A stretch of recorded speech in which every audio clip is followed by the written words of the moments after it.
Hello dear students. बहुत सारे बच्चों कई दिन से मैसेजेस आ रहे थे कि सर क्या स्ट्रेटजी रहनी चाहिए, जेई मेंस पोस्टपोन्ड हो गया है। ऑलरेडी आप बच्चे जानते हैं कि अब जो है जेई का एग्ज़ाम आपको जून और जुलाई में देना है। तो बच्चों इस समय क्या स्ट्रेटजी रहनी चाहिए, आज हम इस चीज़ के ऊपर डिस्कशन करने वाले हैं। तो मैं अवस्थी सर से रिक्वेस्ट करूंगा कि वो प्लीज़ बताएं कि सर बच्चों को क्या स्ट्रेटजी इन 15 दिनों में बोर्ड से पहले फॉलो करनी चाहिए, ड्यूरिंग द बोर्ड्स क्या स्ट्रेटजी रहनी चाहिए, और बच्चों बोर्ड के बाद हमें क्या टाइम टेबल फॉलो करना चाहिए। Sir please. हेलो बच्चों, तो मैं आज ये बताना था कि देखो आज 14 अप्रैल हो गया है और एग्ज़ाम आपका पहला एग्ज़ाम जो है आपका वो केमिस्ट्री का है 7 मई को।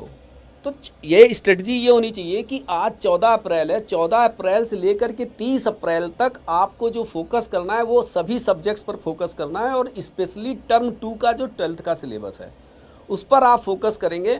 और 12th टर्म 2 का जो सिलेबस है उसमें सीबीएसई के साथ साथ आप जेई मेंस के क्वेश्चंस की प्रैक्टिस लगातार करते रहेंगे, स्पेशली पीवाईक्यूज।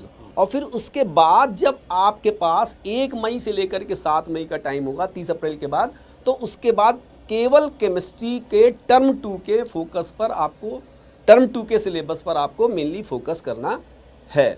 अब उसमें भी क्या करना है कि शुरुआत के 3 दिन जो होंगे करीब, तो उसमें आपको जेई मेंस के 19 से लेकर 21 तक के जो प्रीवियस ईयर के क्वेश्चंस हैं उनकी प्रैक्टिस करने के साथ साथ सीबीएसई की प्रैक्टिस करनी है, एनसीईआरटी की। और फिर बाद के जो 3 दिन बचेंगे उनमें प्योरली आपको सीबीएसई पर फोकस करना है टर्म 2 12th के सिलेबस के लिए।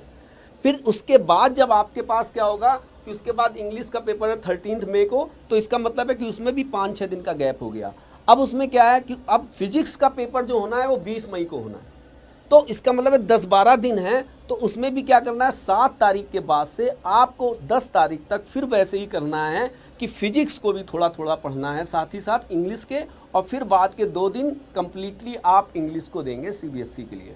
फिर ऐसे ही उसके बाद 1 हफ्ता बचेगा फिजिक्स के लिए। उस फिजिक्स में भी आपको टर्म 2 का फिजिक्स का सीबीएसई का सिलेबस देखना है और साथ ही साथ टर्म 2 के जो प्रीवियस ईयर क्वेश्चंस हैं जेई मेंस के उनकी प्रैक्टिस करनी है शुरुआत के 3 दिन, और बाद के 3 दिन पूरी तरीके से सीबीएसई के टर्म 2 सिलेबस पर फिजिक्स का आपको ध्यान देना है।